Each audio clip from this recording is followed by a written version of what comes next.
Hello everyone, my name is Zenitsu, and I'm back with another Digimon video. So today would be kind of a mix between a topic and a theory craft video, because there's been a new engine. It's not necessarily new, but it's been an engine that's been growing in popularity and finding a wide variety of success utilizing different level 6 Digimon. And the engine that I'm talking about is going to be the Growlmon X Antibody engine. So if anyone's unfamiliar with what the Growlmon X Antibody engine is doing, it's doing exactly what it says. It's trying to take advantage of Growlmon X Antibody and abuse them to the utmost capacity. So what this card is doing more specifically is when we Digivolve into him, we get to draw one card and discard one card, which is already pretty good. Then the additional benefit, if we're actually using it on top of a Growlmon or utilizing the X Antibody option to go up into this card,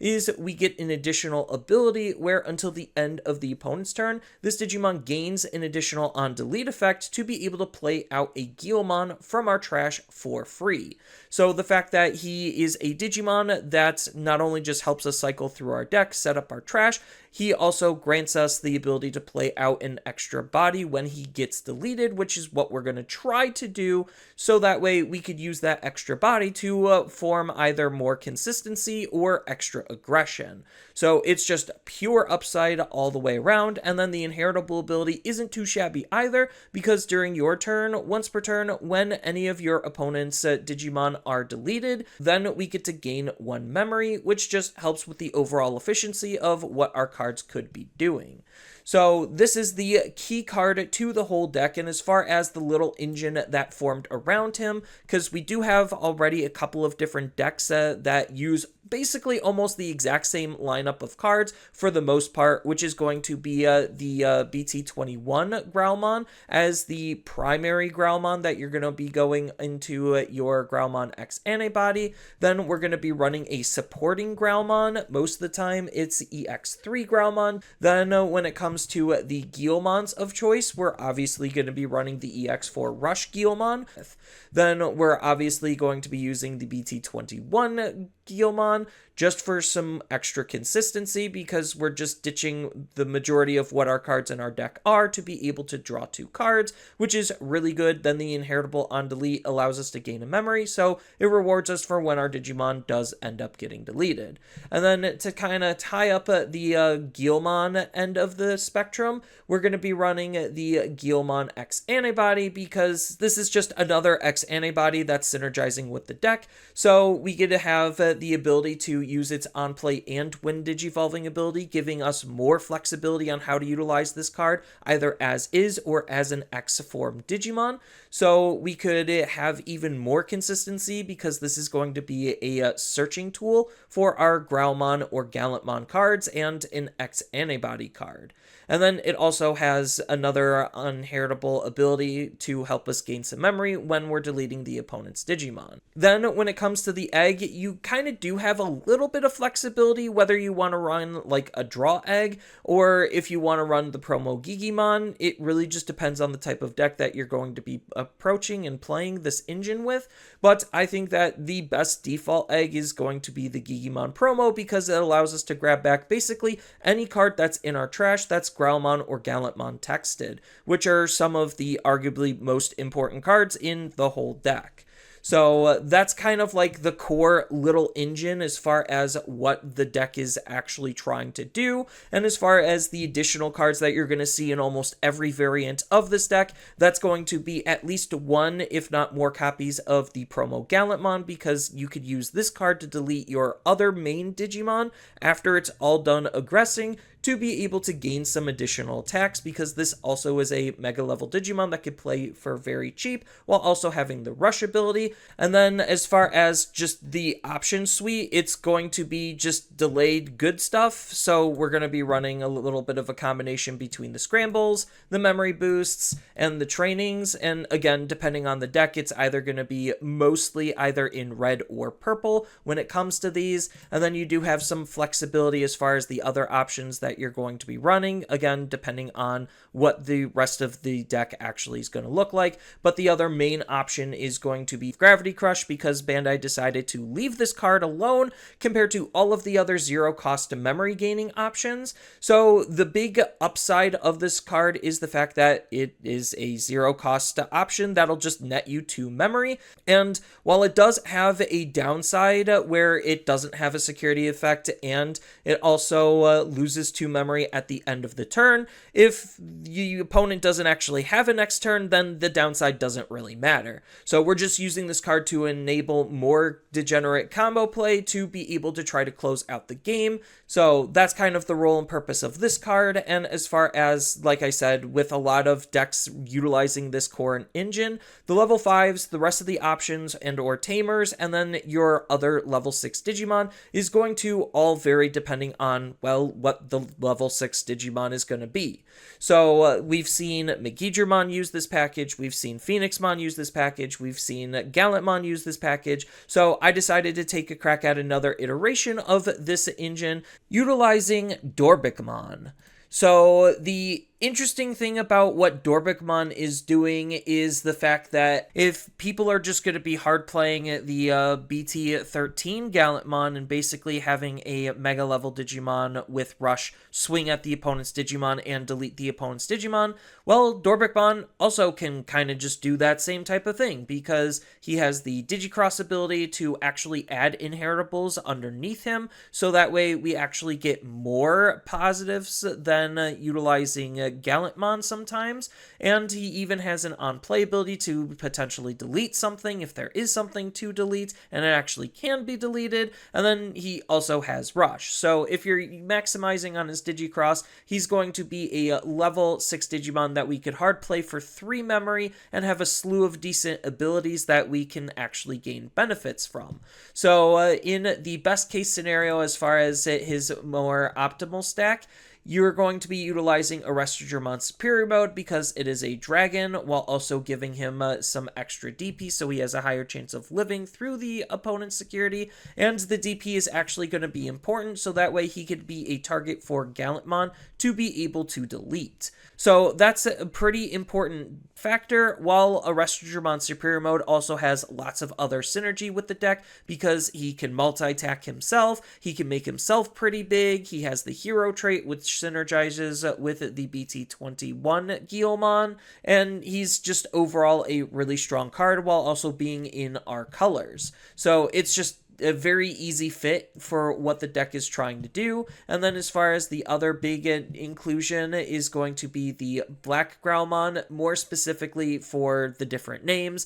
while still being a Growlmon for us to utilize. And this card's also still pretty good at being able to retrieve some of the Gil or Growl or Gallant related cards from our trash back into our hand, while also giving our Digimon an on-delete ability to grab back more cards. So it's just another really good card overall. And as far as the big optimal combo play when it comes to his stack, we're going to be trying to line him up with Arrestadramon Superior Mode, Growlmon from EX3, Growlmon X Antibody, Black Growlmon, and Guilmon X Antibody. Because remember, Guilmon X Antibody is a dark dragon, whereas the other Guilmons are reptiles. So we can't use the other Guilmons with Digimon, but we still can use the X Antibody. And in that situation, we're going to have 2 instances of being able to gain memory if Digimon deletes an opponent's Digimon. Then on top of that, we also have the on-delete ability to be able to grab back a card from our trash,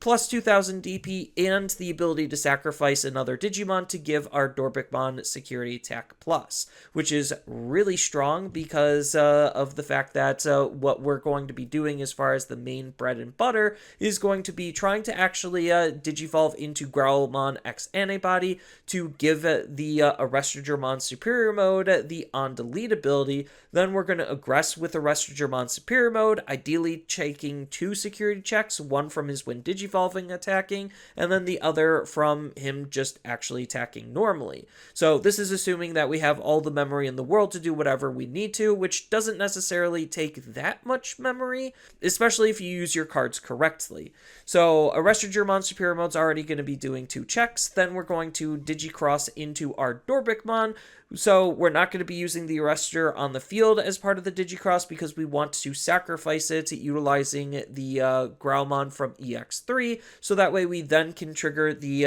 X antibodies on delete that it gave the Superior Mode to be able to play out Rush Guilmon. So with Rush Guilmon and the trash being set up, that's already 3 checks between Arrestigirmon Superior Mode and Guilmon. Then Dorbickmon, because it sacrificed the Arrestigirmon, is also going to be doing 2 checks because of the security attack +1 it just gained, so that's already 5 checks, and because of Arrestigirmon Superior Mode, Dorbickmon's going to be 14k DP, which means that we could just hard play Gallantmon for pretty cheap and be able to delete the Dorbickmon, so that way we actually have a way to finish the game because of the fact that it is a Gallantmon that has Rush that we played for virtually nothing. Obviously, if you do any additional chips, that's just going to make the combo a little bit easier. And as far as the only other additional supporting card that I decided to tech into this iteration of the deck, that's just going to be Analog Youth, just because with Dorbickmon having the Digicross, he's going to have inheritables for when our Gallantmon deletes him, so we actually can use the secondary ability to net some extra tempo,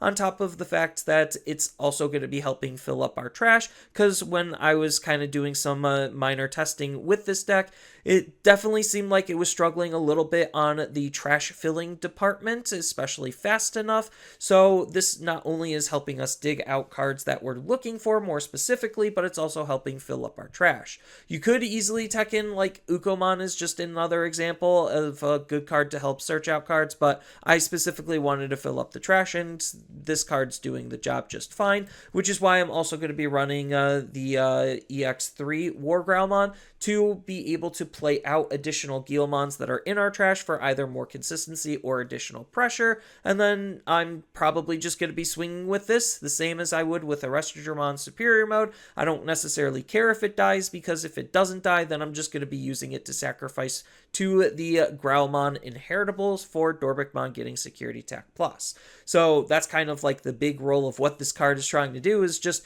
more additional pressure. And that's just this iteration of the Growlmon engine and what it can do with other cards. And there's still a lot of unexplored territory as far as what Growlmon X Antibody is capable of, as far as the level 6s that we're going to be able to pair up with it, because based on the play patterns of this package, it almost seems like no matter what, you're going to be taking obviously a more offensive stance, trying to utilize lots of on-delete synergies and potential rush bodies. So as far as like just some other additional examples of what you could potentially do with this deck, one of the big ones is you could even think about playing Ancient Greymon in this deck. Sure, it's a little higher on the memory cost, but again, if you set up your tempo tools correctly and you have all of the ability to use them without passing turn, then this card is still just again going to be another hyper aggressive card that's going to hit for multiple security checks, and then you're going to delete him to the Gallantmon, trigger his on delete ability to then play out a level 4 hybrid traded Digimon,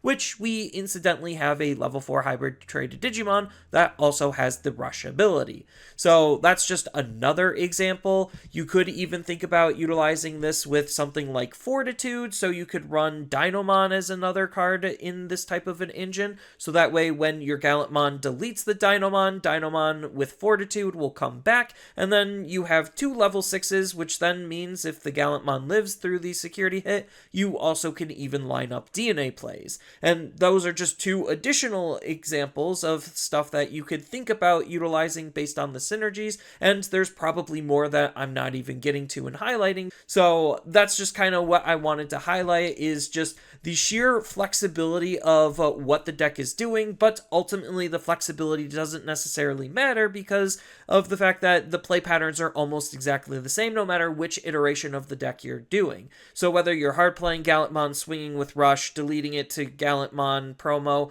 or doing it with Dorbickmon, or going up a stack like with Megidramon or with phoenixmon. It really just doesn't matter. You're just still just trying to get up into a really big Digimon and try to swing hyper aggressively and capitalize on a lot of the abilities. I mean, granted, yes, that's just a lot of what Digimon is, but more specifically with this engine, it seems very tight knit, and the only things you're realistically going to be customizing is the level 5s, level 6s, and what minor other supporting cards you actually have left, because the engine of this style of deck takes up a lot of deck space already. But the other thing that I wanted to mention and why I'm highlighting this is because Bandai isn't necessarily the best at overall card analysis when it comes to the value proposition a card is able to bring. So the fact that, let's just say Gravity Crush as an example, is the only memory gaining option that costs 0 that's left in the game is kind of a silly thing, and I don't know why they didn't decide to hit this card when they could,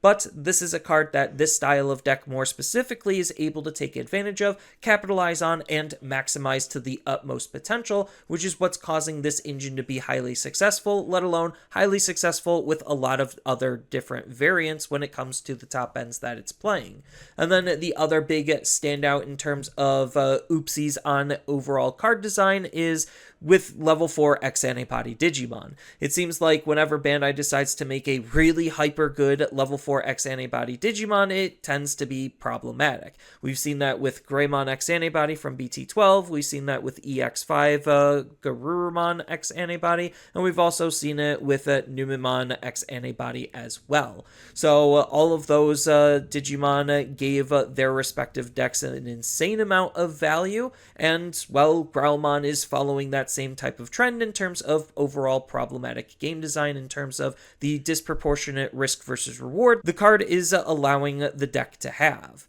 I just know that these two cards are helping this deck and this style of deck more specifically excel versus a lot of the others because of the sheer amount of value and tempo that it's offering to be able to close out games quicker than most other decks in the entire game. So that's kind of what I really wanted to get down to. No, this is not really a call for action, but it's just me pointing out a trend and highlighting a specific engine that seems to be somewhat problematic for where the current state of the game actually is. But that's all I have on this topic, so feel free to tell me your thoughts about this engine down in the comments below, or if you want to comment on the deck, feel free to do that as well. And if you liked and enjoyed this type of content, feel free to hit that like and subscribe button, and don't forget to hit that notification bell so you can stay up to date when I upload or go live next. And with that, thank you everyone for watching, and I hope to see you all in the next video. Later.